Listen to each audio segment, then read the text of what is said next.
bem, pessoal? Então, bem-vindos ao curso. Deixa eu ver o nome da menina, a Camila também, que está online com a gente. Agradeço, né, vocês terem escolhido a Uniflex. Né? A gente vai ter o curso de plano diretor. Vamos ver aqui, plano diretor, regularização fundiária, pavimentação e resíduos sólidos. Tá? Meu nome é Silvio César Rieschi, eu sou urbanista e arquiteto formado pela PUC. E tenho especialização no curso de habitação e cidade na Escola da Cidade. O que é um curso de especialização de habitação e cidade? Todo mundo me pergunta. É regularização fundiária, intervenção em favelas e ocupações. Basicamente, meu foco é isso. Hoje a gente vai falar sobre pavimentação urbana. Amanhã a gente vai falar sobre regularização fundiária. Né? Tanto de manhã como de tarde. Então, sou eu hoje, a tarde toda, até as 5h20. E amanhã, o dia inteiro. Da parte de pavimentação, a gente sempre tem a questão projeto e obra. Eu sou arquiteto, eu lido mais com projeto, então vou dar mais dicas de projeto. A gente vai contemplar toda a parte de execução.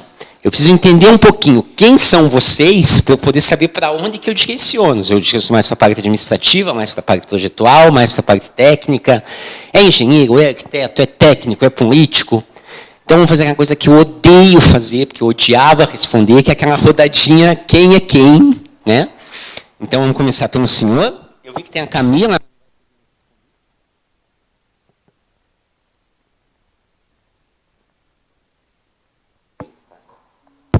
Pronto, voltou. A Camila é a procuradora jurídica, que eu vi aqui. Né? Meu nome é Edson. Fiscal de tributos. Fiscal de tributos, ainda mais a parte administrativa. Tá, você? Cleison, chefe do setor de fiscalização. Tributos também, administração. Você? Sou o Hélio, estou como vereador de Patinha, presidente da comissão de urbanismo e está chegando o momento de revisão do plano diretor da cidade. Então, mais legislativo. Ok, você? Eu sou Shirley, sou engenheira, analista do Uma legislativo, analista do legislativo também. Tá. E trabalho. E eu quero obra. Não adianta ser isso só para urbanismo e tributo, não. Eu quero obra também.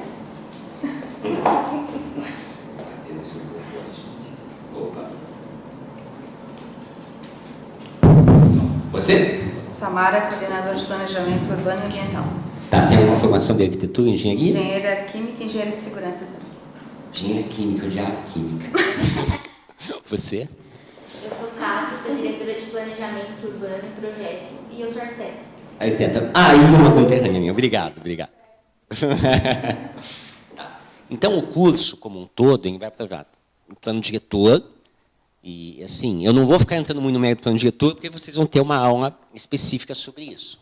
Só que eu, como arquiteto, como autor de projetos e tudo mais, eu sempre procuro fazer uma interface, porque você não pode pensar um projeto isoladamente sem pensar ele dentro do plano diretor. Mas vou comentar isso mais em situações que eu projetei, em situações que eu vivi, e sempre de acordo com a realidade aqui de Curitiba. Né? Devo trazer exemplos, trazer imagens, para vocês entenderem algumas coisinhas. Né? Então, qual que é o escopo, na verdade, da aula, né? Não é do curso, da aula. Né? Peculiaridades de pavimentação, questão de jazidas em material utilizável, serviços complementares, escavação, base, subbase, qualidade de execução, controle tecnológico, critérios de medição, imprimação em pintura, tratamentos superficiais, traço da mistura, espessura do revestimento, CBUQ, recuperação de patologia, selagem de trincas, tampas rurais, remendo, fresagem, placas de concreto e outros itens de configuração. Então, assim, peculiaridades.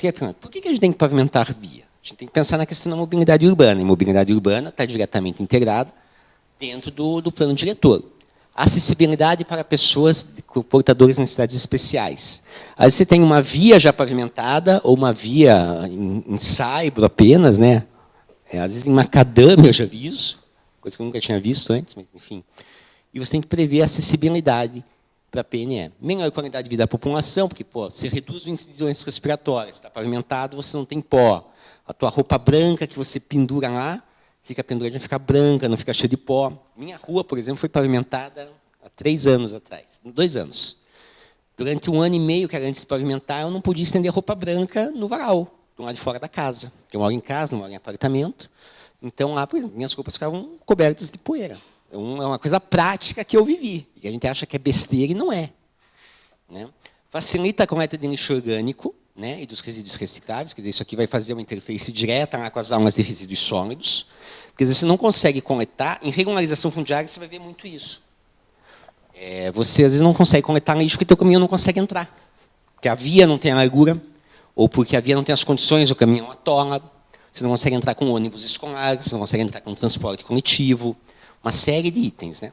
Valorização dos imóveis, isso aqui empreendedor adora escutar. Não sei na prefeitura de vocês, mas quando eu trabalhei na prefeitura de Piraquara, o pessoal dizia, quando é que a prefeitura vai pavimentar essa via? Porque eu quero fazer Minha Casa Minha Vida aqui. Então, a gente também tem... E a gente daí tem essa não é dualidade, mas a política, no bom sentido da palavra, de você ter negociação entre a sociedade civil e o poder público. Né? Proporciona o aumento da implantação das redes de água potável, esgoto e de drenagem de águas pluviais. Aqui eu quero entender um pouquinho a realidade de vocês para poder direcionar a aula. Aqui no Paraná, a nossa concessionária é a Cinepar, Companhia de Saneamento Paraná. É uma briga eterna com eles quando a gente vai pavimentar a rua, porque assim, às vezes não tem rede, a gente quer pavimentar a rua. A gente diz, Cinepar, coloca a tua rede, a gente pavimenta a rua. Porque senão a gente vai pavimentar a rua e vocês vão quebrar, cortar o asfalto, vão fazer um remendo, sabe-se lá como, usando palavras bem educadas, ou quando, ótimo questionamento, e aquela obra deles recém-entregue, ou com menos de 1 ano, com menos de 2 anos, já acaba ficando toda remendada. No município de vocês acontece isso quando vocês vão pavimentar? Lá é público ou é privado a concessionária?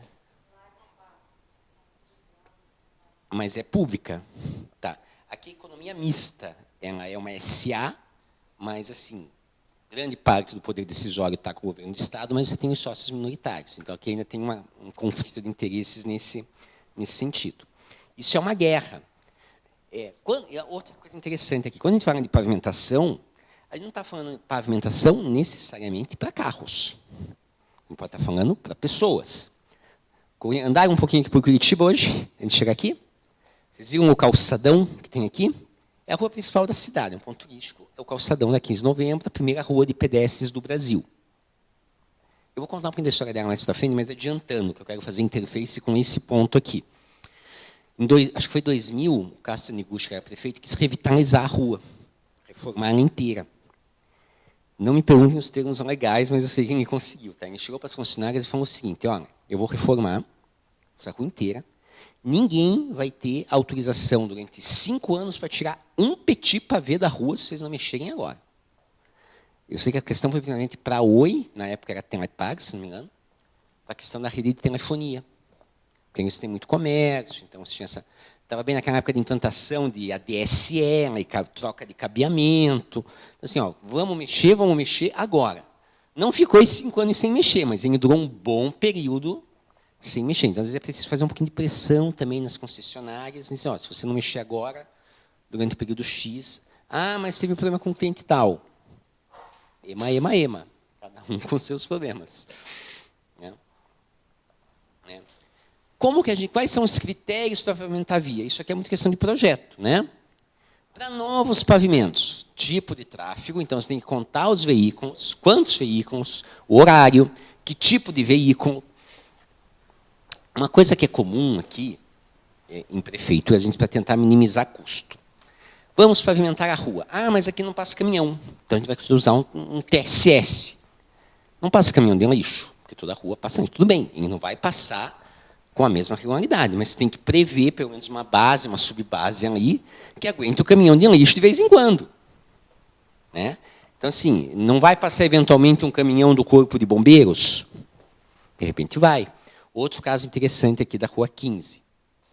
Na frente da C&A, vocês hoje nem uma passadinha, lição de casa, quando vocês estiverem aqui no calçadão. Então, na C&A tem um chafariz, uma mini pracinha, chafariz, uns canteiros. A prefeitura teve que alterar o projeto de chafariz na época do projeto para permitir o quê? Que um caminhão do Corpo de Bombeiros com a escada Magiros pudesse acessar. Porque antes a praça não, os canteiros, você vê que eles têm uma muretinha no canteiro. Ele ocupava a quadra inteira e o caminhão não conseguia entrar. Assim, são dicas do dia a dia, mas que você precisa ter sempre em mente. Né? Então, assim, vou fazer uma via de pedestres, por exemplo, aqui na frente da Rua 15, na frente da Clínica Vegas Curitiba. Tem uma rotatóriazinha, um retornozinho de veículo, que só naquela quadra eles conseguem acessar. Teoricamente, um carro, você pode fazer uma pista de 2,5 metros, na pior das situações. Uma ambulância consegue manobrar corretamente no espaço de 2,5 metros? Não consegue, que é um pouquinho maior. Então, já faz um pouquinho maior. Tem que fazer sondagem nas vias, isso aqui é importantíssimo. Então, levantamento das características do solo na caixa de rolamento, ensaios de SC, que é de Suporte Califórnia, ou CBR, são normas técnicas, não vou entrar muito no mérito, item aí da norma, isso aqui tem para baixar. Disponibilidade de materiais na região, isso é muito importante. Vou colocar aqui um CB o quê? Que é o asfalto mesmo. O asfalto vem do petróleo, né? Que vem da Petrobras. Às vezes, na tua região, ou naquela localidade específica, o frete do CB o quê? É tão caro que é mais fácil você usar granito, paralelepípedo. 4 Barras, que é um município da região metropolitana, tem pedreiras lá. Muitas ruas deles são pavimentadas com paralelepípedo, porque é mais barato o granito. Então, assim, é o ida e volta no projeto. Pavimentos existentes, para recapear. Você tem que entender a situação atual do pavimento, o teste, fazer um teste de carga, pode ser por visual ou via Belkman, a alteração da carga de tráfego em relação ao projeto inicial. Quer dizer, é uma rua estritamente residencial, por uma revisão do plano diretor, decidir se aquela rua seria comercial, você vai requalificar ela. Você vai reformar aquela rua, vai se transformar na nova 15 de novembro de... Qual que é o município de você? Deixa eu ver aqui. Ipatinga. Essa é a nova 15. Então, você tem que pegar... Bem, não vai passar só mais carro e um ou outro caminhão. Agora, a gente vai ter carretas passando... Carretas não. Caminhões para fazer um embarque e desembarque de material na loja. Então, você já prevê isso. E a mesma coisa, disponibilidade de materiais na região. Como que são as estruturas dos pavimentos, né? A gente tem 2 tipos de pavimento, flexível e o rígido. Qual que é a diferença de flexível e rígido? A própria palavra ela me explica. O CBUQ é um plástico, no final das contas, em uma capa plástica, né? Então, quando você coloca aquela camada, ela não é rígida. Todo material, a gente aprendeu lá em física, na escola, ele pode se dilatar ou se contrair de acordo com o calor. O CBUQ, ele faz isso de uma maneira muito mais elástica, né, muito mais plástica. O pavimento rígido ele é revestido em concreto, aquelas placas de concreto. Onde que você vai ver isso aqui em Curitiba de uma maneira bem fácil? Sempre que seja um tubo, né, aquele tubo de ônibus, embaixo é uma placa de concreto. Por que é uma placa de concreto e não asfalto? Isso é importante quando você vai fazer pontos de ônibus e quando você vai fazer terminais. O ônibus parou, é um veículo, gente. Parou, vai pingar algumas gotas de óleo. Quando está em movimento, aquilo se espalha. Quando você para num lugar, ele vai se concentrar. O óleo ele gera uma reação química com o asfalto, que começa a formar aquelas barrigas. O jacaré, que a gente fala às vezes. Por isso, às vezes, você vê em ponto de ônibus, ele está certinho ali onde passa o pneu. Não é por causa de peso, é porque ele entrou em contato com o asfalto e o asfalto se deformou. Então, Curitiba optou por quê? Onde tem tubo, você para, você coloca pavimento flex, pavimento rígido, que é o revestimento em concreto, né? E você tem os semi-rígidos, né? Que é uma base de solo cimento, então ele tem algumas características do concreto, né? Mas ele tem um revestimento com material asfáltico. Qual que é a diferença aqui quando se distribui as tensões entre um pavimento rígido e um pavimento flexível? Isso é importante para a parte de definição de projeto. Você que é de Ipatinga também? Bem-vindo. Então, a gente tem aqui, ó, pavimento flexível, você tem a capa de asfalto, você tem o pneu aqui em cima. Toda a carga se concentra nisso aqui, faz essa espécie desse vale, né? Ele se concentra aqui, então você tem que ter uma subbase mais... O solo da fundação ele tem que ser mais favorável para você, ele tem que ser mais resistente. No pavimento rígido, vejam como ele distribui as cargas, né? Diferença de custo entre um e outro. O pavimento rígido ele é muito mais caro, mas ele tem uma durabilidade maior. Exemplo meu, pessoal. A Avenida Iguaçu, aqui em Curitiba, é uma via importante, arterial. Eu não vou entrar nessa questão da categorização das vias, tá? O pessoal vai fazer isso em plano diretor. O que é arterial, o que é local, mas, enfim. Lá, eu trabalhava naquela região em substituir um asfalto, isso em 2000, o asfalto por pavimento rígido de concreto.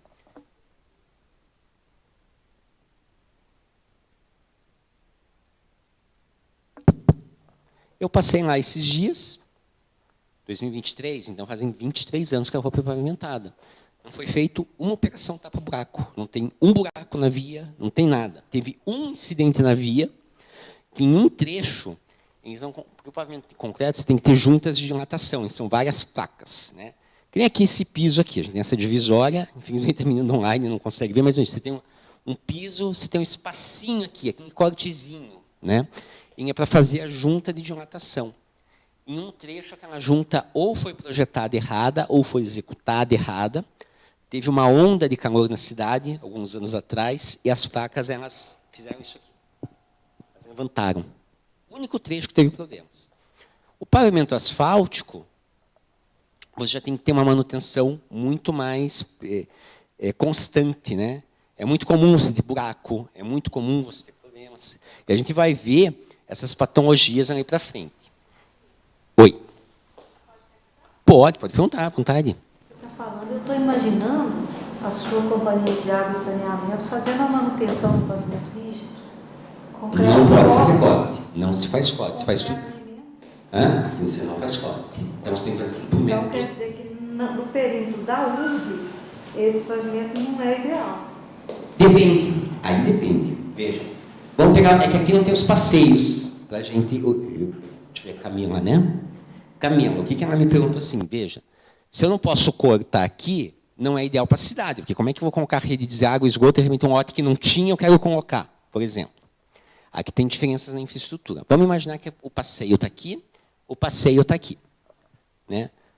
Teoricamente, você pode fazer a rede de água aqui, e tem uma economia sendo ligada aqui. Ele vai cortar e vai passar por aqui. Essa é uma opção A. Uma via zero. Ou você está com a via implantada e vai cortar mesmo e vai implantar. Porque fizeram uma rua lá em Piraquara. Ele faz o corte e passa com a ligação. Na via de pavimento rígido, você tem que ter a rede dos dois lados. Então, você não tem mais corte aqui. E não existe. Ou você opta por um método não destrutivo. Você crava um tubo de aço para passar, que é muito mais caro. Daí já aumenta. Exatamente. E, assim, não tem como... Tem, quer dizer, sempre tem. Sempre tem como você cortar um pavimento. Mas, no caso concreto, não. Então, assim, é difícil você ver ruas de concreto. Elas estão ficando mais comuns agora, por conta da durabilidade. Que essa é uma questão de gestão. Como diz o prefeito. Em locais de bastante... Eu entendo. Morro. Eu sigo algumas páginas no Twitter, é um novo vício meu, e eu sigo umas lá, assim, de problemas na construção, ou chunchos na construção. Sempre algo nesse sentido. Eu vi de um morro do Rio o vídeo, por uma inclinação assim, 20%, 25%, que é como se fosse uma rampa de estacionamento, aquelas rampas íngremes, que o pessoal cansou da prefeitura não ir lá, o cara foi, contratou uma betoneira, meteu uma malha de aço e meteu concreto em cima. Está pavimentado com concreto. Quer dizer que seja esse tipo de pavimentação? Não. Por quê? Porque você não tem todo esse subleito, reforço e a base. Muitas vezes o que você vê de concreto, né, executado em morro é a mesma técnica construtiva de um prédio. Ou é como se fosse uma laje apenas em cima de um solo. Isso não é um pavimento rígido. Assim, fins de classificação. É o jeitinho brasileiro. É o jeitinho brasileiro. Tudo depende de como ele foi executado. Lógico, se ele foi executado de acordo com essas normas, ótimo, ele está dentro. A gente só tem que sempre fazer essa leitura. Porque, visualmente, se foi um pavimento, uma laje bem executada, só um minutinho, gente.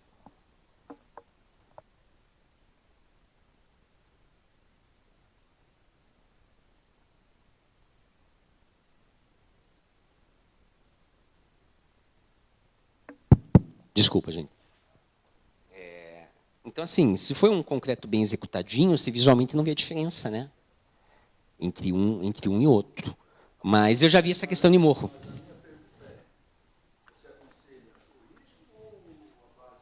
caso de morro desse? Qual é a... De leigo, né? Pergunta de leigo. Né? É assim, não existe uma resposta correta. Eu sempre vou defender o pavimento rígido em todas as opções, por conta de manutenção, com exceção de vias estritamente residenciais. Pode, lógico. Você tem drenagem pluvial, você tem um escoamento pluvial que ele é acelerado pela Sim, a desigualdade. velocidade aumenta bastante. Isso depois, no pavimento, no caso de um pavimento rígido. Se você fizer o pavimento, mas não fizer a captação de água na crista ou no entorno, escadas, né? Agora, lá embaixo, caixa de coleta, você vai ter problemas graves. Lá em Patinga a gente tem vários. aí você não vai estar discordando, mas você vai estar complementando. Por quê? Né? Não, o concreto é lindo, mas veja, o asfalto também é lindo, eu também gosto. Né? Qual que é a minha crítica ao asfalto? É na questão de sustentabilidade e conforto térmico. Adoro passear com cachorro aqui em Curitiba, o pessoal faz muito... Se alguém defender aqui, receber o quê?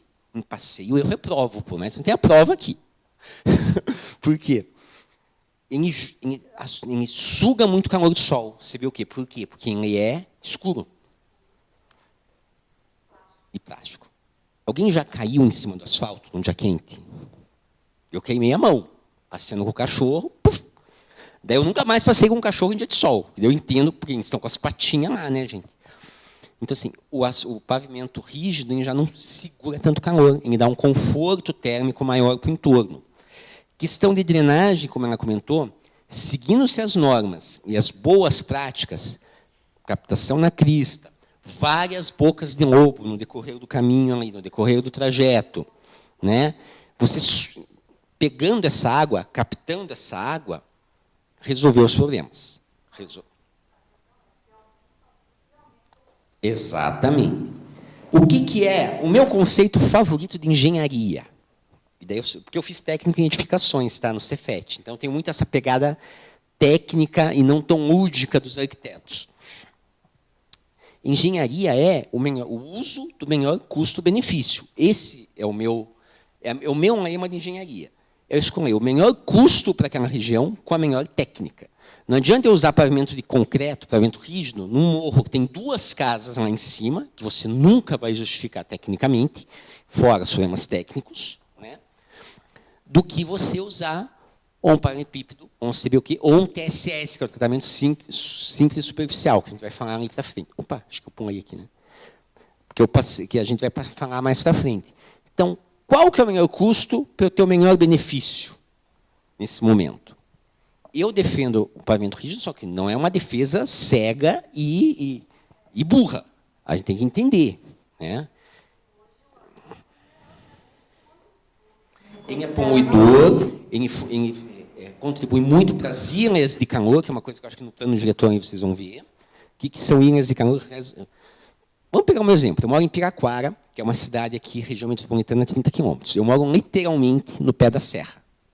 Literalmente no pé da serra. Lá, a cidade é de 2 a 3 graus mais fria que Curitiba. A minha casa é 5 graus mais fria que Curitiba. Porque eu estou no pé da serra, já é verde, fora da cidade pequena. E a cidade pequena é uma ilha de calor menor do que a de Curitiba. Né? Você consegue resolver questões de ilha de calor com a questão de arborização urbana, por exemplo, sombreamento. Tem técnicas projetuais que te permitem minimizar isso.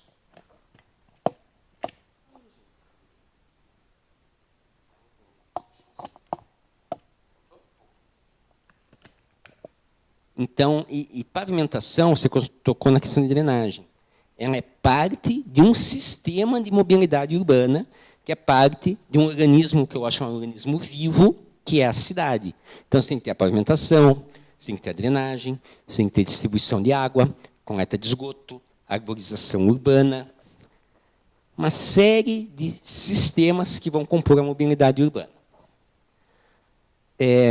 O semirrígido ele tem assim, um custo entre o flexível e o rígido, mas eu vi acho que 1 ou 2 vezes executado. O pessoal não... Seja por falta de conhecimento técnico, medo de usar, o pessoal acaba não usando.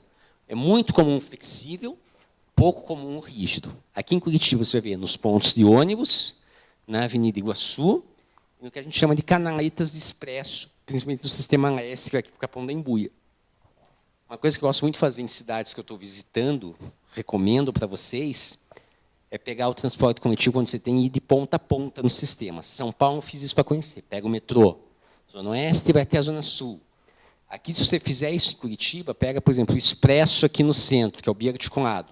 Vai até o terminal e volta. É uma passagem só, você conhece a cidade indo e voltando. Indo pelo ônibus, você vai circular pela canaleta, você vai entender como é a cidade no centro, como é a cidade no primeiro anel, como é a cidade no segundo anel. Curitiba é um pouquinho diferente das outras cidades, eu vou explicar por quê mais para frente. Mas você consegue entender um pouquinho a cidade e você vê os usos do pavimento.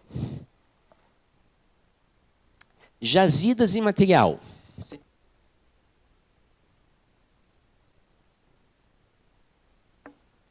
tem que ter uma otimização das distâncias, que é o DMT, né, ao custo da obra. Muitas vezes, isso aqui é um impeditivo para você usar uma técnica construtiva ou usar um material para aquele local. Curitiba, alguns anos atrás, a gente estava tendo um problema com extração de areia. Estavam começando a acabar as jazidas de exploração de areia. Então, o custo de areia em Curitiba, em questão de um ano, explodiu. Por quê? Você não tinha mais areia aqui. Tinha que buscar em municípios 40, 50, 60 quilômetros fora. Isso aqui não é só para o material que chega na obra. É material que vai embora da obra. Às vezes você tem um solo ruim, que você tem que escavar, para você poder fazer aqui o teu reforço ou o teu subleito, e você tem que levar esse material para algum lugar. Esse lugar que você está indo, este bota fora, ele tem licenciamento ambiental? Ele não tem licenciamento ambiental? Isso é fundamental. Um local que você está recebendo o material, ele tem licenciamento ambiental para fornecer o material? Ele não tem. Nem sempre o mais barato é o mais indicado, porque às vezes o cara não tem licenciamento ambiental. Você pode não se importar com isso, o Ministério Público se importa. E daí você fala, o Ministério Público vem no bolso do CPF, ele não vem no bolso do CNPJ. Então a gente tem que tomar esse cuidado, gente. Então, por exemplo, assim, esse aqui está na Altina do Paraná, que é um município aqui do interior, tá? A areia, a distância era 53 quilômetros, o asfalto, 556 quilômetros, porque a usina era daqui. Então, você tem que ver, eu tenho um fornecedor local que me dê o material, ou essa solução tecnicamente infalível que eu projetei é economicamente inviável. Ou é inexequível, porque às vezes até você tem na planilha lá do Sinap. Vocês conhecem a planilha do Sinap? Conhece. O senhor sabe? É a planilha de referência que a Caixa Econômica usa. Às vezes a planilha ela tem um custo médio que você colocou, que você vê que na hora não é mais exequível. A empresa até ganha a licitação e deve você, eu quero um reequilíbrio econômico-financeiro. Deve entrar numa área administrativa, que a gente nem vai entrar muito no mérito, mas a gente tem que tomar esse cuidado, né? Então, assim, a gente tem que sempre ter essa questão do DMT em mente, né? Execução de sinalização de trânsito, né? É execução de trânsito viária, né? Horizontal e vertical, né? Quantas e quantas vezes eu já vi assim, a pessoa pavimenta a rua, fica 1 mês para fazer a sinalização, 2 meses para fazer a sinalização. Se acontece um acidente neste período, de quem é a culpa? Do município. Ou de quem licitou, né? De repente é uma área da Câmara de Vereadores, que é privada da Câmara, a Câmara licitou, executou, enfim. A responsabilidade, a gente tem uma responsabilidade, porque uma pessoa pode morrer.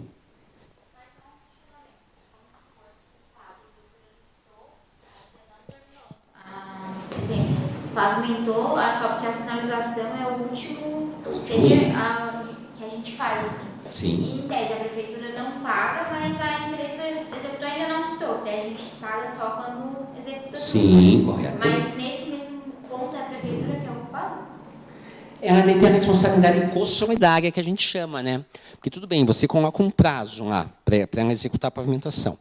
Ela não cumpriu esse prazo, você teoricamente já tem que começar a usar os instrumentos que a lei te permite para ir em cima, né? Ou a prefeitura pode fazer uma execução emergencial e usar do contrato. é que assim, é comum a gente pensar nessas coisas como um acessório. Uma coisa meio... Eu digo assim, a sinalização é a maquiagem do asfalto, é o que deixa o asfalto bonito. Né? Mas, mais do que isso, ele é fundamental para a segurança. Né?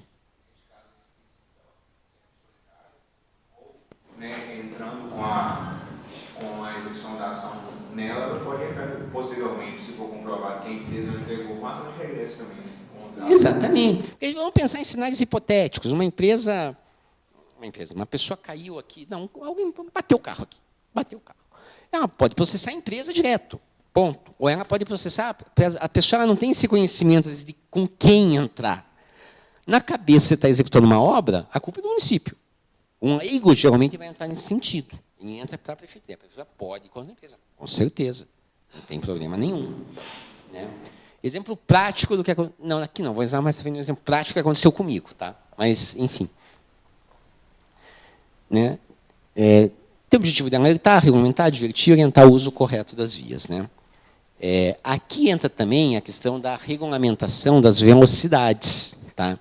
Isso é importantíssimo. A gente vê um berreiro muito grande quando determinada prefeitura diminuiu a velocidade da via. São Paulo, lá com as marginais, foi de 80 para 70. Curitiba, aqui a gente tem uma briga recentemente que muitas vias rápidas, eu vou explicar o que são vias rápidas aqui para frente, diminuíram de 60 para 50. Eu dirijo bastante. Então, meu Deus, porque eu vou perder 3 minutos da minha vida. A gente tem que pensar o seguinte. Existem estudos científicos, e eu amo a ciência, defendo a ciência, né? Dizem que, eu não me lembro do percentual, tá? E é exponencial. Então, é aquela curva de matemática que a gente vê assim, né? Eu sei que, sim, de 60 para 40 quilômetros, a chance de você morrer atropelado, se uma pessoa perder o controle, diminui quase 45%. Tá? Em 10 quilômetros, é coisa de 15% ou 20%. 10 quilômetros. Qual que é o objetivo da cidade? A pessoa viver. Se eu quero preservar a vida, a minha prioridade tem que ser o pedestre. É o pedestre. Então, assim, você vai perder 3 minutos, não vou usar uma palavra feia, mas é o jogo. A vida não é justa. Ponto. Sabe? Então, nos projetos, sempre priorizem os pedestres. Seja para a largura de via, para a largura de passeio. A gente colocar uma calçada de a norma permite 1,5 m. E tudo bem. 1,5 m, eu já usei isso para chuncho de projeto, não deveria falar porque está sendo transmitido, caminhão. Mas, enfim. Eu contei o meio-fio. Você não usa o meio-fio para andar. Então, isso já perdeu 15 centímetros. Em 50 já foi para 1,35 m. Vem a Copel, que é do Paraná, que é a companhia de energia elétrica, mete o poste. Aquele espaço já vai ali por ser 1,20 m. E alguém está executando uma obra aqui, foi construir um muro, não seguiu o alinhamento, perdeu mais 3 centímetros, já foi para 1,17 m. Então, um cadeirante não passa mais. Então, a norma fala, aqui é uma coisa que eu não coloquei, tá? Mas dica, nunca usem 1,50 m para passeio, usem 2, sempre que possível. 2. Tem alguma sorte que eu vou colocar? E quando não tem espaço? A gente vai ter essa discussão. Não sei se Minas tem essa né? Eu não tenho espaço. Eu acho que hoje não, mas acho que amanhã na de regularização tem, que tem umas fotos de umas comunidades que eu visitei, que eles pavimentaram. Então, tem uns exemplos bem legais, me lembrem, se não estiver aqui. Tá? Dicas para projetos. Vocês conhecem os manuais? Você conhece? Você conhece? O que é isso aqui? No site do CONTRAN, que é o Conselho Nacional de Trânsito, existem esses manuais voltados para técnicos, que tem todos os parâmetros técnicos para como você, né, fazer sinalização vertical, fazer de advertência, de regulamentação, né, de indicação, como fazer sinalização horizontal, como que eu dimensiono uma faixa de pedestre, como que eu dimensiono o espaçamento do traço de ultrapassagem permitida. Tem todas as dicas aqui. É gratuito. Qualquer um pode baixar. Então, é super tranquilo. Isso não só para você projetar, isso para você fiscalizar. Porque vocês imaginam que devem terceirizar muitos projetos, a elaboração dos projetos. Então, como é que eu vou saber se a empresa que está me entregando executou certo ou não? Ele vai entrar uma espécie frutífera nas minhas vias. Né? Manga, vou plantar manga. Posso? E se uma manga cair em cima de um carro, quando a gente ia passando? Aconteceu em Maringá, acho que foi em Maringá. Aconteceu no G1, tem até a foto do capô do carro com jaca. Matou, né? Uma pessoa já passando. Então, árvores frutíferas deixem para praças. E nunca usem árvores frutíferas com frutas grandes. Outras preocupações. Esse é um caso de Maringá. Eu não lembro se está aqui, mas saiu no G1, saiu no Jornal Nacional. É uma avenida que cruza, em curva, e eles plantaram, eu não me lembro da espécie, tá, gente? Não é frutífera, é um paisagismo. Né? Tem um grãozinho, que grãozinho caía no chão. Só que quando o carro passa por cima, ele esfria o grão. E o grão fazia um óleozinho, uma curva. Você tem uma pista, a velocidade acho que era 60 km, em curva. O que começou a acontecer? Acidente, porque você desliza em aquaplanagem, você escorrega em cima do óleo. Então, assim, são coisas que a gente tem que pensar. Qual que é o tipo de arborização que eu vou usar para diminuir o meu uso de calor? Alguma coisa tampando a visão de quem está... Exatamente. Né? O programa ela comentou, Camila, assim, e se eu plantar um arbusto pequeno, né, a altura de 1,20 m? Tá, eu estou sentado aqui, sentado no carro, um pouquinho mais alto. Esse arbusto aqui, que direção defensiva é se você sempre olhar à frente também. Né? Seja pelo vidro do carro de quem está aqui, seja eu tomo uma curva, eu consiga ver o que tem depois da curva. Né? Então, você tem essa questão, eu estou bloqueando a visão. Ela também serve como complemento visual. Vou dar um exemplo meu. Eu ia muito para Minas, né? muito, na verdade, eu ia para Rio Verde, em Goiás, eu cruzava ali em Minas, o interior todo. Eu nunca me esqueço um trecho, eu não me lembro da BR que é, mas é uns 30 quilômetros, que é uma reta interminável. Interminável a reta. Eu tinha sono naquela reta. Tinha sono.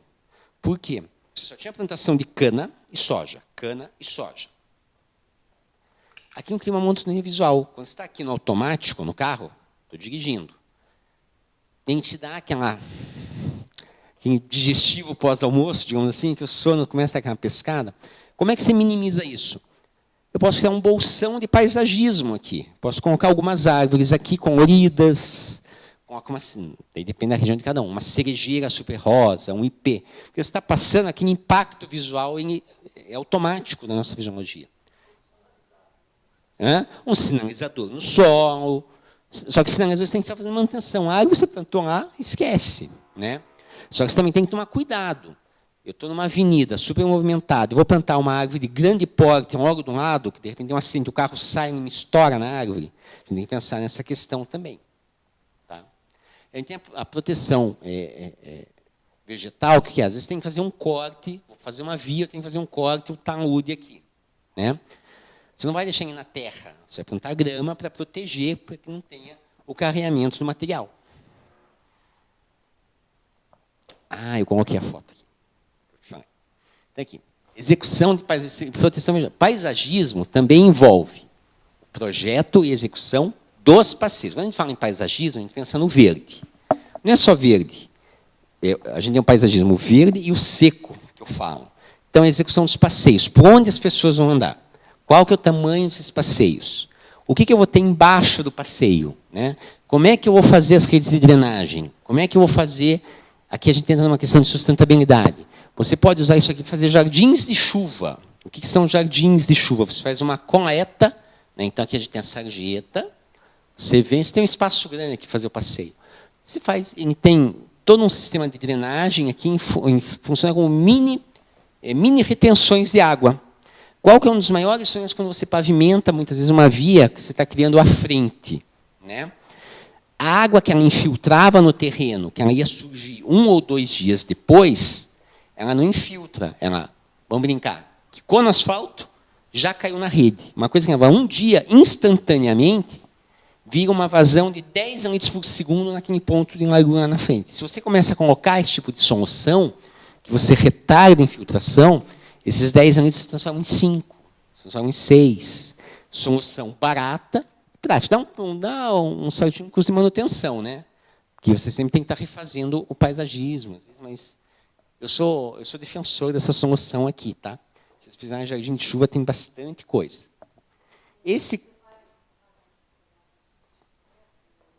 Eu vou conversar com o pessoal, vou colocar ali no ambiente virtual do aluno. Daí vai ter ali. Esse caso aqui é uma ocupação que eu visitei em São Paulo, tá? Chama-se Cantinho do Céu. A gente vai conversar bastante do Cantinho do Céu amanhã.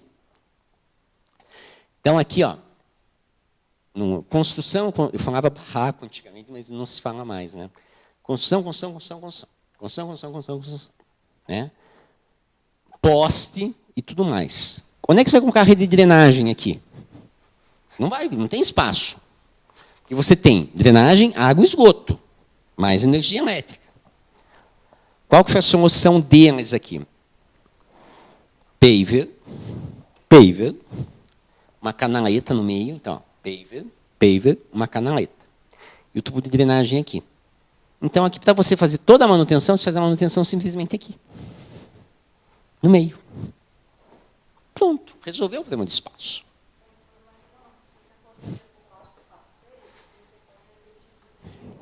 Exatamente.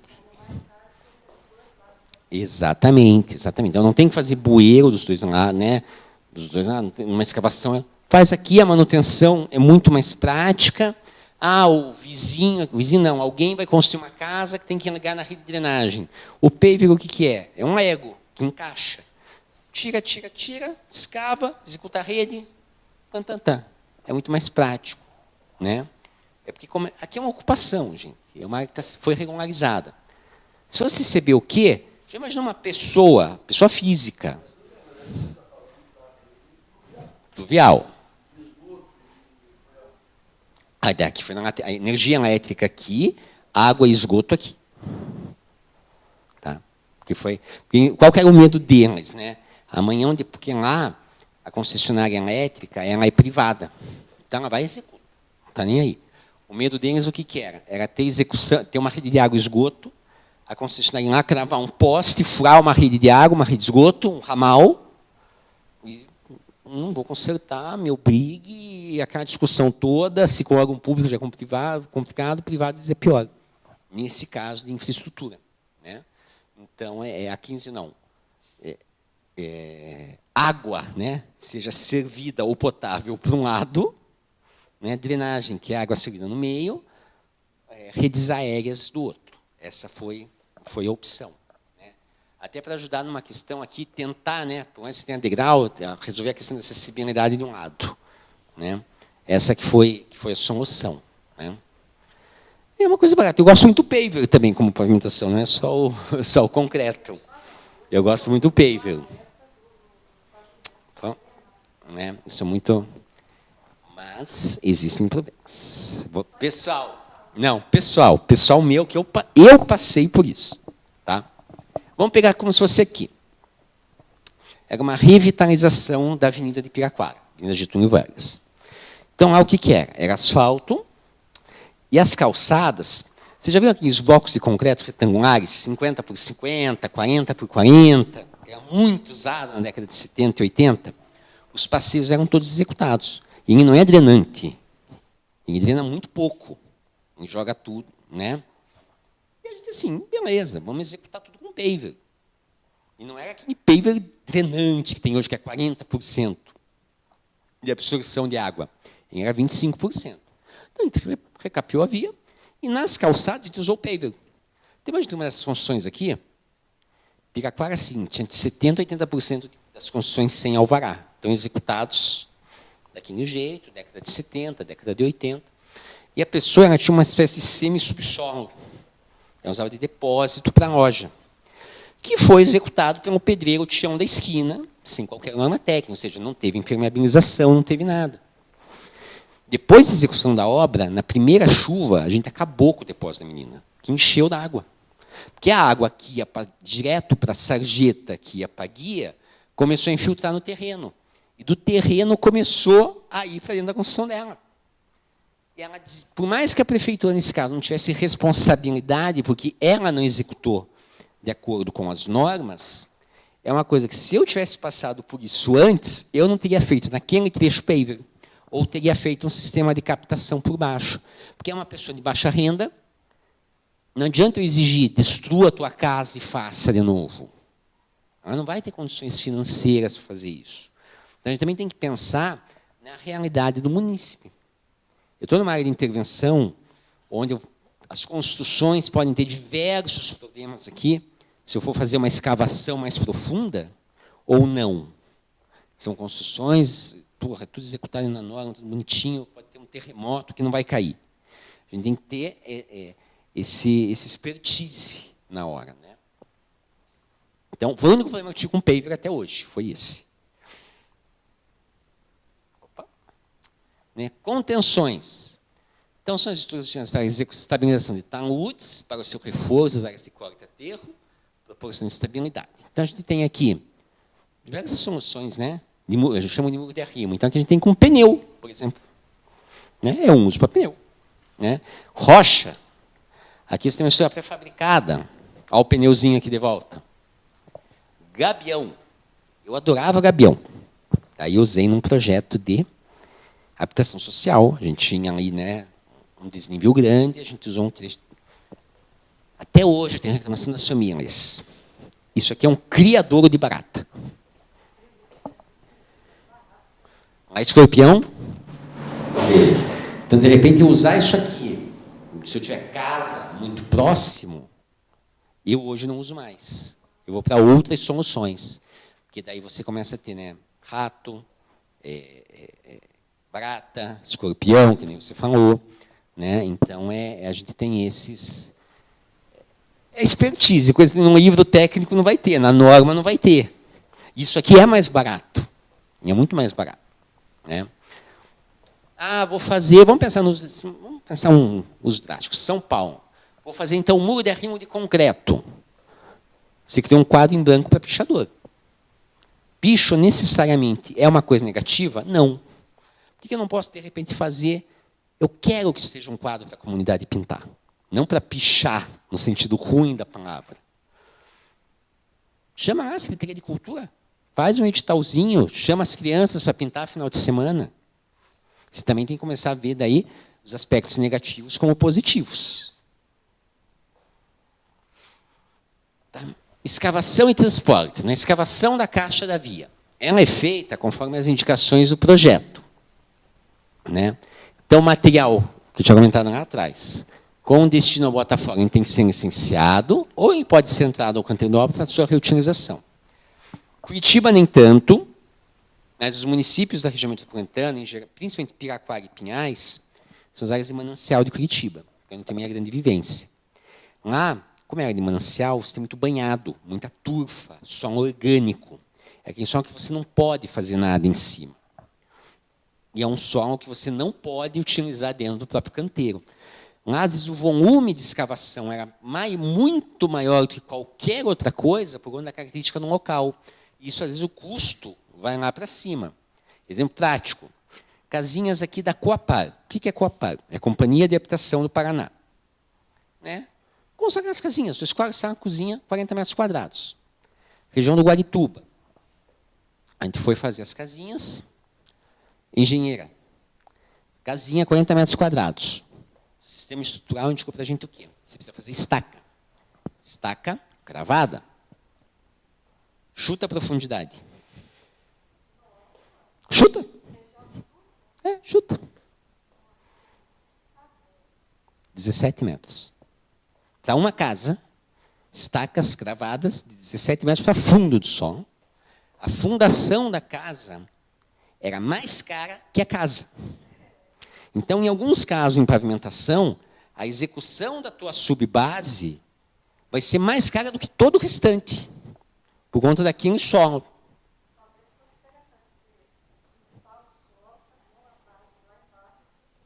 Mas é isso que você tem que fazer. Não, você faz tipo um mini viaduto, um mini ponte. Mini laje em caixa. Às vezes, não vou.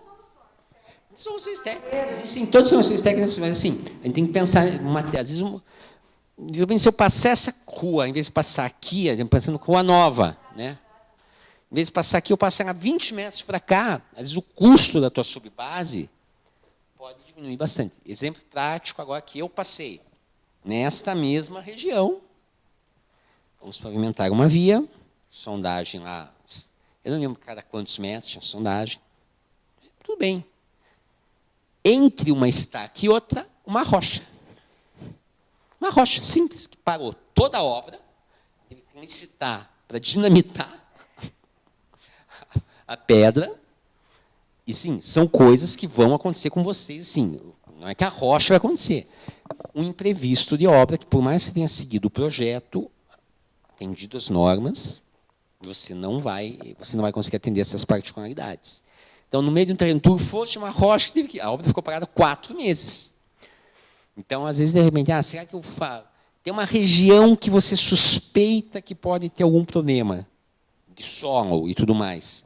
De repente, naquele trecho, vale a pena você ir além da norma.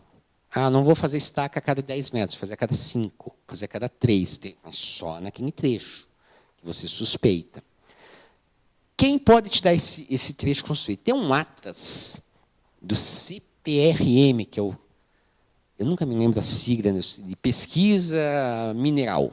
Né? Então, ele tem por município, e se você já tem o plano diretor revisado, geralmente os planos diretores têm isso. O mapa de solos do teu município. Então, vale a pena pegar aquele mapa de solos, e o tipo de solo, ver se ele é recomendado para infra ou não. Se ele não for recomendado para infra, naquele bairro, de repente, você faz uma sondagem um pouquinho mais detalhada.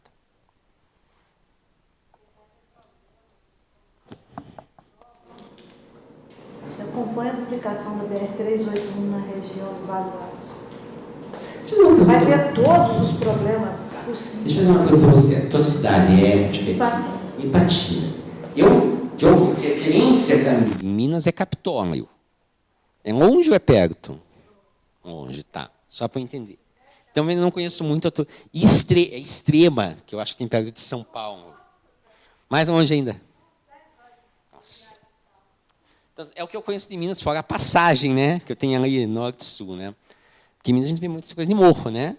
Morro para cima, morro para baixo.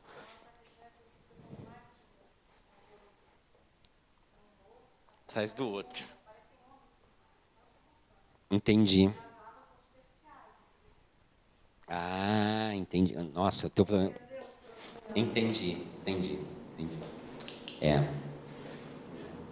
E aqui, regularização do subleito. Né? Você usa a moto niveladora, né, para fazer essa regularização. Você tem que distribuir esse material ao longo do trecho. Compactação. Então, veja, na regularização, você vai espalhar o material. Tá? Na compactação, meio que o próprio nome diz, você usa o compactador, que é o tipo pé de carneiro, para ele compactar. Né? Eu joguei uma terra fofa ali e espalhei com o pé. E é como se desse aquela pisada. Né? Tentando usar exemplos práticos para ser menos maçante, mas é nesse sentido. Né? Você tem que fazer os ensaios de grau de compactação, você tem que orçar isso também. Uma outra coisa que eu acabei esquecendo aqui de comentar. Quando eu dou aula de obras, eu sempre faço o meu momento derrota no final. Então, eu pego uma série de fotos de cagadas que eu fiz. E digo, eu aprendi mais com as derrotas porque as vitórias, tudo bem, os outros... A derrota eu sempre estou lembrando qual que é a minha derrota. Né? Então, se eu tivesse aqui, esse seria um momento derrota. Fácil. A gente citou toda a obra, essa mesma avenida que eu comentei com vocês. Tá? A empreiteira foi lá e começou a executar, sem sinalização de obra nenhuma. Daí a gente assim, mas cadê a sinalização? Não, você não arrancou no orçamento. A sinalização de execução da obra, aquela sinalização transitória. Cone. E assim, na minha cabeça, isso é uma coisa óbvia. Se eu vou executar uma obra, eu tenho que sinalizar que eu estou executando uma obra. Só que dentro do serviço público, aquele negócio, se não está na planilha, não sou obrigado a fazer. Né? Então, a gente teve que aditivar o contrato para poder fazer, porque começou a dar muito acidente. Então, assim, dicas, né? Não sei no orçamento de vocês como é que... E assim, foi o primeiro caso que a gente teve. A gente tinha feito umas 2 ou 3 licitações, todo mundo colocava a sinalização. Então, para a gente, estava tranquilo. Né? E aquela empresa, ela foi ao pé da letra, não teve como argumentar, aditivou o contrato. Tudo bem, cria-se uma má vontade com a empresa, mas eu, ao mesmo tempo, agora que estou do lado do balcão, de cá do balcão, eu também entendo. Se eu não estou sendo pago, eu não vou executar. Nem relógio trabalha de graça. Então, assim, tem que pensar nesse pré-obra, né? Vou ter uma sinalização. E o pós-obra, né? Exemplos, assim, também. Às vezes é importante você entender a tua comunidade. Então, eu vou fazer uma requalificação de uma via comercial. Tem a via dos carros. Brasília tem a Rua das Farmácias. Não sei se você já conheceu a Rua das Farmácias em Brasília. É farmácia, uma farmácia atrás da outra. Vou requalificar a Rua das Farmácias.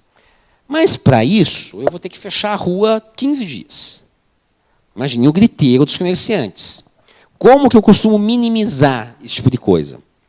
Eu chamo para audiência, eu faço audiências públicas, por mais que não seja obrigatório, no local, pelo menos uma.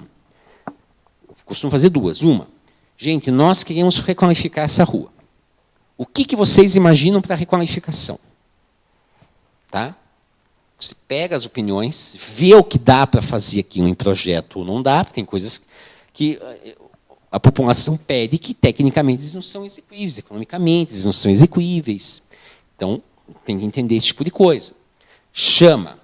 Bom, fez, executou, elaborou o projeto. Vai para uma segunda audiência. Gente, de acordo com as demandas de vocês, isso eu consegui atender, isso eu não consegui atender. Aqui a gente vai executar a obra, a gente vai ter que fechar 15. Não tem. E você explica o porquê. Você sabe que vai ter um griteiro, você sabe que vai ter, mas você já começa a minimizar os impactos. Você começa a dividir as responsabilidades. Você evita de você ser surpreendido, de você estar viralizado. A prefeitura está viralizada num vídeo do Facebook, com um comerciante pé da vida, com o celular aqui fazendo selfie, porque a prefeitura está cortando meu sustento. Aqui em espetáculo, que às vezes as relações públicas são péssimas. Você tem que pensar proativamente. Então, se chama, tipo, gente, a gente sabe que vocês vão ficar bravos, mas se não fizer assim, não executa. O que você joga um pouquinho? O que você sugere para não ficar 15 dias fechado, então? Qual que é a solução que você daria? E, às vezes é importante, porque não é porque a pessoa não é técnica, que ela não sabe. Às vezes, olhando fora da caixa, alguém enxerga uma solução que você, dentro da caixa, não viu. Né? Então, é importante também. Né? Isso é muito importante. É uma utopia. Não,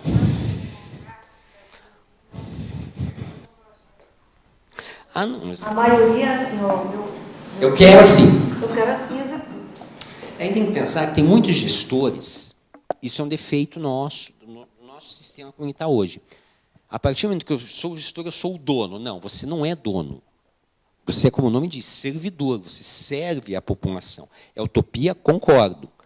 Mas, enquanto eu trabalhei, eu tentei fazer a coisa ser utópica. Quebrei a cabeça de falar, porque cidade pequena, né? Piraquara é cidade pequena. Então, um é primo, outro estudou comigo, outro estudou com teu irmão, outro foi amigo do teu pai. Briguei com metade dos amigos, enquanto fui secretário. Porque, era um alvará que não dava, era uma audiência pública que ia tocar uma obra. Essa requalificação da avenida... E mesmo assim, todo mundo fazia um retorno, alguns retornos. E a norma diz, você não pode fazer retorno aqui, porque um carro faz o giro, mas um caminhão não faz, se der acidente. Coloquei placa de não retorno em tudo. Até hoje o pessoal me critica. Sou xingado ainda. Meu pai mora nessa avenida, que é a avenida principal da cidade. Imagine, eu mesmo faço o retorno com placa de proibir, quando eu vou no meu pai. Assim, é utopia, mas a utopia é o desejado. Às vezes, vamos pensar Curitiba. Curitiba não tem como fazer isso para cada obra. Inviabiliza. Mas vocês, cidade pequena, eu acho que tem que... Desculpa, nem perguntei a população lá de Ipatinga. Quantos habitantes tem? 1000. Mas é de médio porte. Tá? Piraquara... Ela tem 100 e poucos. Só que Piraquara tem uma característica. É uma cidade de médio porte, com mentalidade de pequeno porte ainda. Que aquela geração que estava nesses seus 20, 30 mil habitantes ainda está viva. Então, ainda tem aquela coisa, eu conheço todo mundo, mas a geração nova não. Então, você começa a ter problemas de cidade de médio porte, trânsito, falta de infraestrutura, E todo mundo querendo resolver na base, vou mandar um WhatsApp para o prefeito. Nas cidades de médio porte, eles têm isso, as de pequeno porte tem isso, né? Ah, eu tenho o WhatsApp do prefeito, eu tenho o WhatsApp do secretário, a gente tem que começar, né? Mas assim, o ideal é você, de cidades de pequeno e médio porte, tentar fazer sempre que possível. Pega o vereador e começa, vamos lá. Então, vamos lá. Compactação de subleito. Uso de manta geotêxtil e a camada de bloqueio sobre a turfa. A turfa é aquele solo que eu comentei com vocês, que ele não aguenta, é um solo orgânico. E aqui a gente tem uma característica da turfa, que é uma realidade que não é de vocês. Enfim, a gente tem o Carrefour Pinhais aqui. Foi o primeiro hipermercado de Curitiba. E por que eles fizeram em Pinhais? Então, você vai entender um pouquinho, talvez. E o que é um carrefour? O que é um hipermercado? É um barracão gigante, estacas cravadas, né? Cobertura, fechou. E eles fizeram um terreno turfoso. Depois eu busco umas fotos e coloco aqui. E fizeram uma grande laje. Só que isso foi previsto em projeto. Previu-se o quê? Vai afundar. Não o barracão. O solo, a laje, vai afundar, porque eles colocaram vários drenos. E eles sabiam que eles iam ter que fazer correções em todos os pilares. 6 ou 12 meses depois, que era quando o solo, porque o solo ele deixa de receber água, ele vai secar. Se ele vai secar, ele diminui o volume. Se ele diminui o volume, ele abaixa. E foi um horror de relações públicas para o Carrefour. Na época era um shopping. Era shopping e Carrefour. Porque você tinha todos os pilares, então você estava com o teu piso aqui chegando. Camila, vou fazer aqui que você consegue ver. Você está com o teu piso aqui, o solo estava aqui. Aqui, ó, o solo estava aqui. Imagine que esse aqui é o pilar, essa linhazinha branca. O solo fez isso aqui, baixou 30 centímetros. 15, mas previsto em projeto. E aqui também, e aqui também. Só que quando chega no pilar, ou ele trinca, ou ele faz aquela barriga. De novo, gente. Qual foi o boato que rolou? O shopping vai desabar. Então, às vezes, são coisas que vão acontecer em obra. Então, eu tenho um terreno turfoso. Tudo bem, eu sei que eu tenho um terreno turfoso, economicamente, para mim, é mais viável eu manter a turfa, saber que ela vai compactar, e depois eu executar algum remendo, ou executar alguma complementação em determinado ponto. Aí você acha que custo-benefício é o melhor, só tem que pensar. E para relações públicas? E para publicidade, quando começarem a surgir fotos de um eventual afundamento? Paga-se o preço? Eu fujo um pouquinho do custo-benefício técnico e vou para o custo-benefício político. Tem que pensar nessas questões. Às vezes é um único ponto. Eu vou fazer uma via inteira aqui, nesse ponto aqui vai entrar caminhão. Só nesse ponto, porque é uma igreja, vai entrar sempre carreta de carro e só fazer bingo. Cidade pequena tem muito isso, fazer a igreja ser o ponto de encontro, né? Nesse trecho eu faço um reforço ou toco a obra como um todo e deixo como está, sabendo que vai ter um afundamento depois. São coisas que a gente tem que começar a ter em mente, né? Exemplo, onde você tem paver. Fiz pavimentação, fiz o passeio em paver em tudo. O paver, para pedestre, ele costuma ter espessura de 6 centímetros. Para veículo, ele tem que ter de 8. Ou seja, onde tem guia rebaixada, teoricamente você tem paver de 8. Concorda? E se eu executei a obra e 2 anos depois, um terreno que não tinha guia rebaixada fez uma guia rebaixada? Eu tenho que trocar tudo aqui em paver? Teoricamente, tem. Só que se você não vai trocar, o proprietário não sabe da regrinha dos 6, dos 8, muitas vezes, vai deixar aqui em paver, começa a entrar esse veículo, começa a trincar o paver, quebrar. A prefeitura usou material de péssima qualidade. E aí, o que você faz num caso? Isso aconteceu, não aconteceu comigo, mas eu vi acontecer com alguns amigos. O que você faz nesse caso? Como é que você age nesses casos? Né? A gente tem que ter essa... Quando eu fazia as obras, a gente costumava entregar um folhetinho para os moradores, foi uma obra pequena, explicando, ó, você vai fazer manutenção da tua... Foi naquele momento que a gente começou a trocar o bloquete pelo paver. Então, o paver era meio que uma novidade. A gente começou a distribuir jornalzinho. Ó, o que é o paver, como é que se faz a manutenção? Tenho que fazer a rede de água, como é que eu faço? Com quem que eu falo? Um manualzinho pós-obra. Às vezes é interessante, tem que pensar na questão da internet. Monta um sitezinho, essas informações, deixar lá para informação pública. Sabe? A obra, um pós-obra, digamos assim. De repente é um material que você produz. Uma espécie disso, sabe? Uma convenção de condomínio para a cidade. Só que você tem que ser de uma linguagem muito acessível. Eu gosto de usar muito figurinhas em linguagem visual, porque muitas vezes são pessoas que foram alfabetizadas até a 4ª série, até a 5ª série, ou que têm dificuldade de leitura, que vê, né, parafraseando assim, alguém, né, tem muito escrita nos livros, tem muito escrito no material, a pessoa não lê. Então, tem que ser algo que chame a atenção. Né? Então, aqui o uso de manta geotexto. Então, ó, você tem a manta geotexto, que é o famoso pidim, né? Daí você tem aqui areia, né? Você pode ter aqui as britas, os pedrões, né? Aqui você tem a compactação. Então, são todas... Isso aqui é da Avenida Rui Barbosa, aqui em São José, tá? Que é a rua que vai para o... É uma das ruas que dá acesso ao aeroporto, aqui. Não sei se vocês vieram de avião. Legal, então é uma das ruas que dá acesso aqui ao aeroporto. Base e subbase. Né? Para cada camada aplicada, ela tem que ser ensaiada para poder ser liberada a camada seguinte. Tá? Então, fez a subbase, ensaiou, fez subbase, ensaiou. Para a subbase, lá você vai ter 3 camadas. Estou chutando, tá? Pode ter 2, pode ter 1, né? Tem que ensaiar cada uma dessas etapas. Né? O que é um ensaio? Como é que eu posso fazer isso para alguém não é técnico? Você tem as NBRs, que são as Normas Brasileiras de Regulamentação, que no Brasil são da ABNT, né? Associação Brasileira de Normas Técnicas. Aqui a gente falou da ISC e tem a CBR, que é o Instituto Califórnia e tudo mais. Sai do peito, seria resistência. É isso mesmo, é isso mesmo. Aqui você vai ver as características, basicamente isso. Você vai fazer um ensaio. Você quer saber como é que é feito esse ensaio específico? Não do peito, é um ensaio da...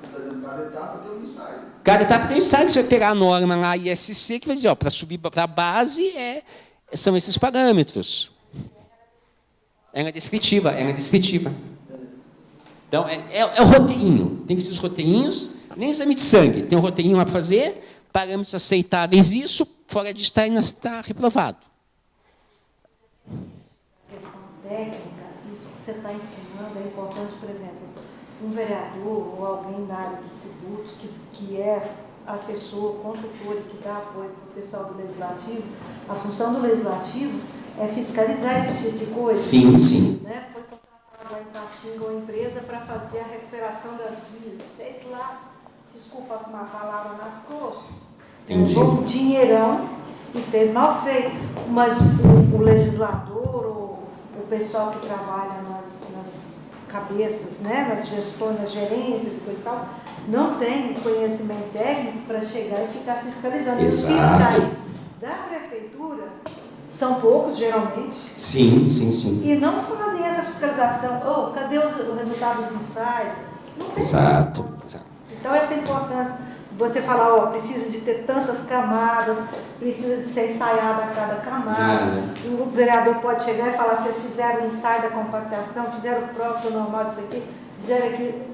É importante o que você está falando para eles. E assim, uma dica também. Inclusive, através dele, não, quero que vocês me caminhem no ensaio. Né? Exato. Sim. Com certeza. E muitas vezes pode dizer assim, não é que foi feito o ensaio quem foi aprovado, mas às vezes o ensaio é reprovado e você obriga a empresa a refazer. Então, eu já vi em rede social... Desculpa, gente. Eu já vi em rede social, às vezes acontece. Executou errado, ou deu uma falha de material, ou aconteceu alguma coisa que você tem que refazer. Aquele trecho aparece em rede social. Prefeitura jogou dinheiro fora, porque está refazendo o serviço que ficou uma M.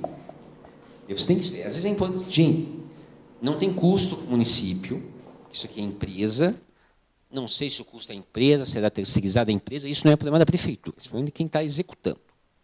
É o que eu chamo assim, eu dou obra de fiscalização, às vezes, eu chamo do momento tratora. Executou errado, tratora, e refaz. Eu gosto de usar para ser bem prático. Tratora e faz. Ah, mas o problema não é meu, prefeitura, o problema é a empresa executora. Então, às vezes, acontece da subbase ficar ruim. Refaz. A manta não ficou executada bem, o asfalto não ficou refaz, vai custar 500 mil. EMA, cada um com seus problemas.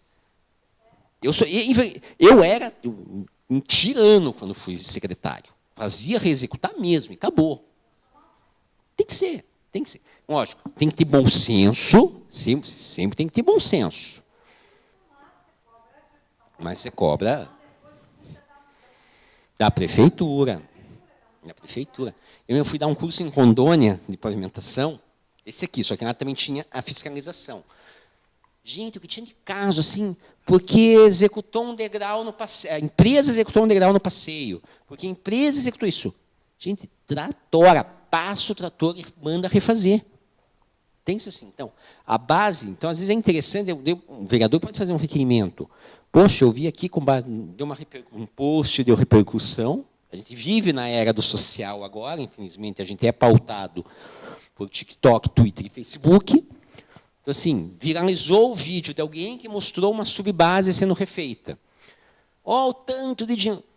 Às vezes a prefeitura proativamente faz um comunicado. Olha, gente, teve um ensaio tal que foi feito na data tal, o parâmetro, e daí você tem que dar o parâmetro. Não adianta dizer só foi, ó, o parâmetro era para ser esse, foi dado esse, está executando sem expensas, né? Sem despesas para o poder público. Então, é interessante. A gente que está em obra, a gente que está em planejamento, plano diretor e obra, a gente lida muito com a reação do público, com a reação do munícipe. E é uma reação acalorada. Tá? O que eu quero dar de exemplo? Ó, disso aqui. Isso aqui é o exemplo prático que aconteceu comigo. Minha rua foi ser pavimentada, minha casa é de esquina. Imagine que meu acesso é aqui.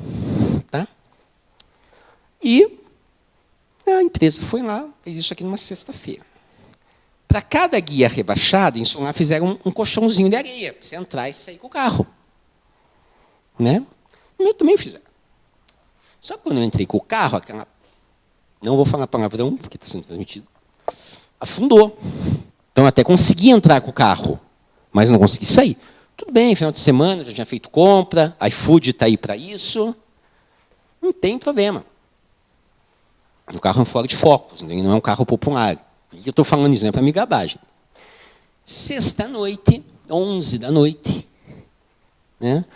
Meus dois cachorros resolveram brigar de arrancar sangue no outro. Bateu o desespero, bota o cachorro no carro, eu aqui, dane-se o carro. O cachorro é mais importante. Saiu, meu para-choque ficou ali.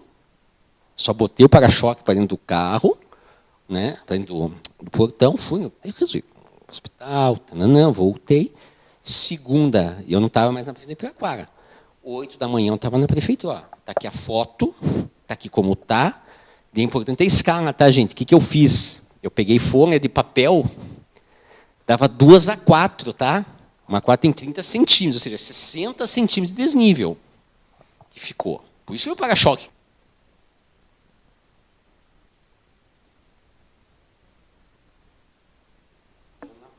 Por isso o para-choque saiu quando eu saí com o carro, quando eu saí com o carro, né? A empresa pagou. Bom, não quis. Assim, não, você não podia ter saído com o carro. Independente. Eu tenho que ter o meu direito de ir e vir garantido. Tá? Nem quis questionar. Peguei a notinha do hospital veterinário, tinha data e hora, protocolei, a Procuradoria Jurídica do município. Não, beleza, o município tem razão, a empresa pagou. Fiz os textos orçamentícios e consertou meu carro. Então, assim, são coisas que, às vezes, você, como prefeitura, não está preocupada, porque você não tem uma fiscalização, não é que não está preocupada, você não vê, você não tem fiscalização todo dia. Você não viu se aquele colchão de areia foi bem executado. E disse uma coisa, isso tem que aparecer no orçamento, tem que ter, né? Uma compensação no orçamento, tipo, tem que ter execução de algo que garante o ir e vir. Se vai ser um colchão de areia, se vai ser uma rampa de madeira, alguma coisa você tem. Então, você também tem que pensar nesses casos aqui. Quanto tempo que eu vou ter esse degrau que os municípios vão poder entrar e sair do terreno? Ou que não vão, algumas horas é até tudo bem. Desde de manhã até de final da tarde você não pode seguir o carro. É uma situação. Né? Outra coisa é um final de semana inteiro. O cara fez isso 4, 5 da tarde e larga para segunda. Então, são coisas que você tem que começar a pensar. Não você, assim, pensar, cobrar, né, das empresas. A aplicação da subbase, que já comentei, né? O pó da minha rua era dessa cor aqui, tá? Porque você não podia estender roupa em casa. Né? Então, aqui, né, compactação de subbase de solo e o meio-fio extrusado. O que é meio-fio extrusado? É que vem uma máquina, e vai executando, de ponta a ponta. Vem aqui e vai executando. Uma pegada só. Eu, pessoalmente, sim, eu tenho opiniões diversas, inclusive polêmicas sobre isso. Para a execução é ótimo, é maravilhoso. Para a manutenção eu não gosto. Hã? Primeiro aqui fica monolítico, depois assim. Eu quero fazer uma guia rebaixada aqui. O que as pessoas têm feito, que eu vejo, tá? O cara vai com uma picaretinha, e fica aqui tudo quebrado, tudo feio. O piso, o meio-fio por peça, em um ego. Então, a pessoa, ela compra a guia rebaixada, ela tira e coloca. Então, fica aqui em aspecto ainda não de obra nova, mas de obra bem feita. Então, é bom para execução, mas não é tão bom para a manutenção.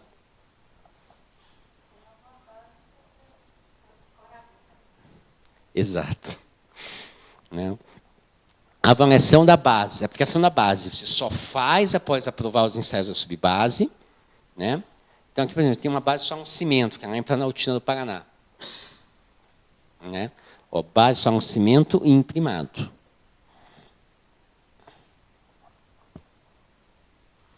Ó, aqui está aqui. É da BR. Esse foi o primeiro caso que eu vi. Aham. Interessante. Não tem nada a ver com pavimentação, mas vocês devem ter notado que às vezes eu gosto de me desviar um pouquinho. É coisa de mamãe carioca, tem essa coisa do papo. Os tijolos de solo cimento, que ela comentou, que é o tijolito que eles falavam aqui. A gente fez uma creche em Piraquara.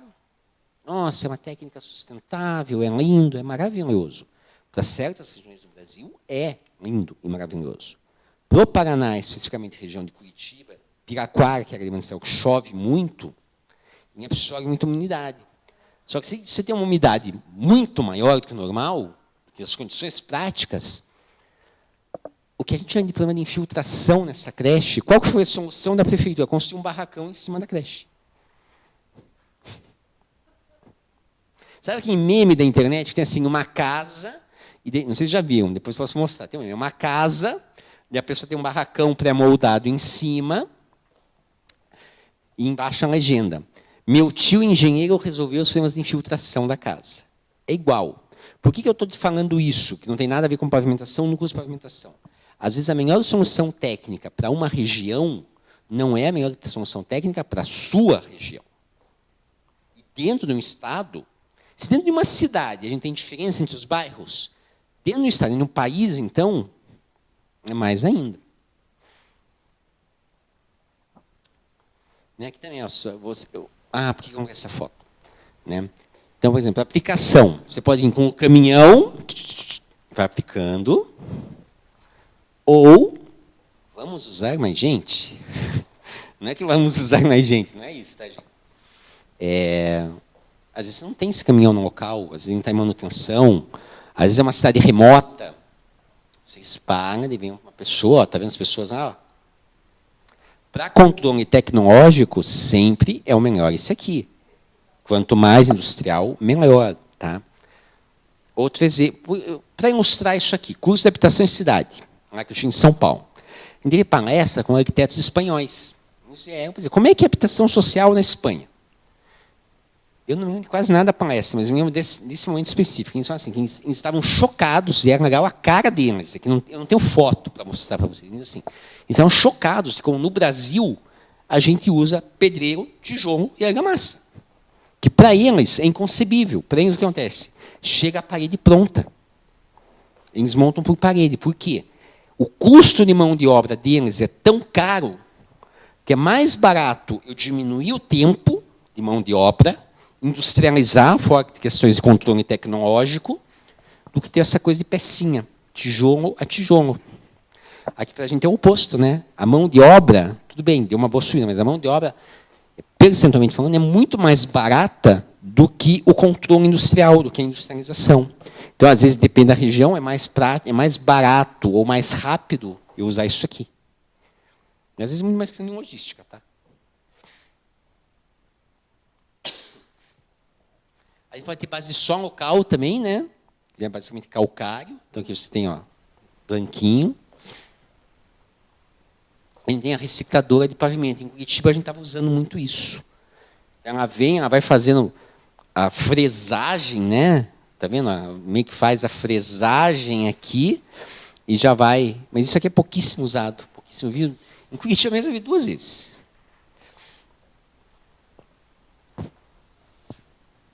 Então, aplicação de base, né? Aqui a gente tem a aplicação da brita graduada, ó, tem o rolinho compactador. O que a gente usa? A motoniveladora, o rolo de chapa lisa, o rolo pode ser o rolo de pneu também, e o caminhão pipa para contribuir na compactação dos agregados.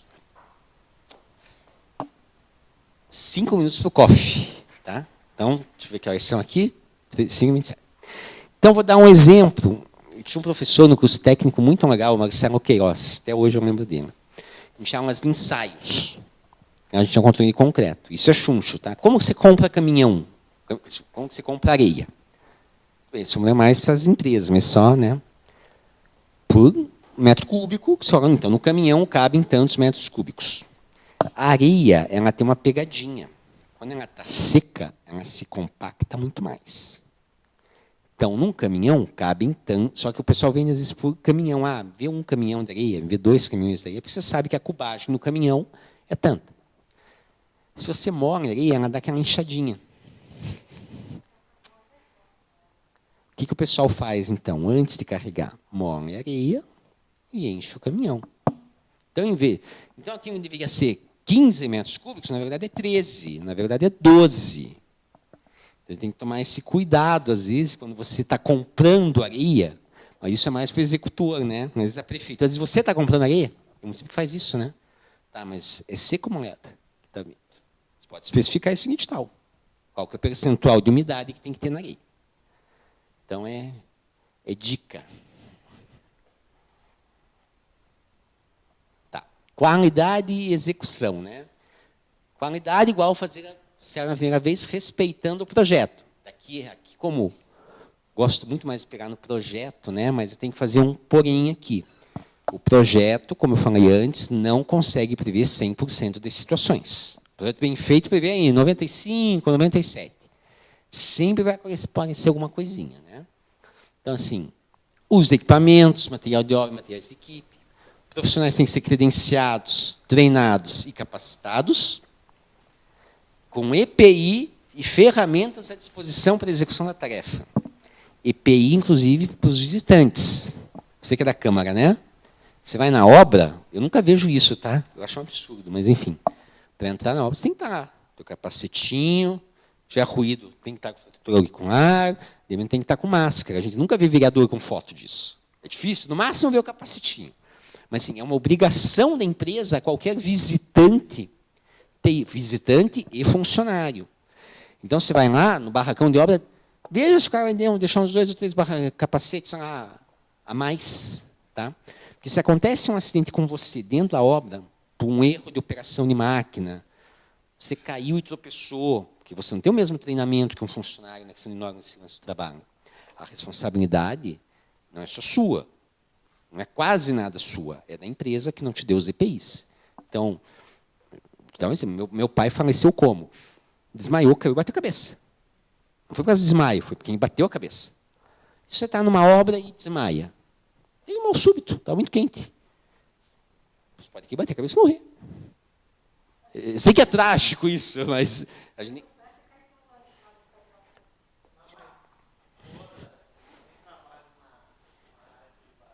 Aham.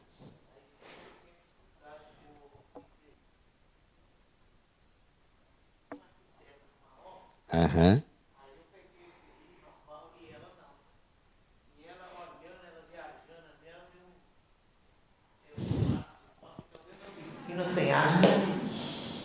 ficou internado em situação crítica. Que horror. Que horror. Não, meu... Com EPI. E no setor público, por exemplo, eu trabalho dentro da Câmara de Vereadores, eu sou técnica. A primeira reforma que eu fiz na Câmara, memorial técnico executivo, contrato, edital, tudo saiu com exigência de EPI, identificação do trabalho. Tem que ter. Né? Limpeza da obra especificada no edital, pelo meu memorial, por todos os documentos técnicos que eu mandei, exigia limpeza da obra, destinação com questão ambiental, tudo certinho. Meu filho, tu não tem ideia do sufoco que eu passei. Porque o cara passa, ganha concorrência, e quando você vai ver o pedreiro dele, não está nem de sapato fechado. Gente, eu vou quase encerrar, vou falar uma coisa que não tem nada a ver aqui, mas puxando o teu... Uma coisa que eu sempre coloco nos meus projetos, agora que eu estou mais em iniciativa privada, e que eu acho que eu nunca vi em projeto de pavimentação, mas que eu acho importantíssimo. É você exigir que ao final da obra, e por que me lembrei disso? Por causa da palavra projeto. Coloquem no orçamento, deixem um valorzinho lá, para a empresa executora elaborar um projeto as-built para entrega para a prefeitura. O que é um projeto as-built? É o projeto como feito. O projeto não prevê 100% do que está escrito. Então, vou pegar o exemplo, Camila. Um projeto elétrico. Vamos dizer que tem uma tomada aqui embaixo. Eu ia passar a tomada aqui, vinha o condutor aqui, passar a tomada, vinha aqui. Por algum motivo qualquer, o condutor veio aqui, fez isto aqui. E daí continua descendo para ir para a tomada. O projeto as-built é ter um cara que vai catalogar isso, que mudou, fez isso, e entregar para a prefeitura. Exatamente. Então, você sabe onde estão passando as drenagens, onde está passando não é elétrico, e assim. Hoje você está na gestão pública, amanhã você pode não estar. O histórico morre com você, com a sua saída. Então, assim, se você tiver um documento técnico que faça, então prevê um orçamentinho, tem NBR que prevê um percentual, para a elaboração de projeto as-built.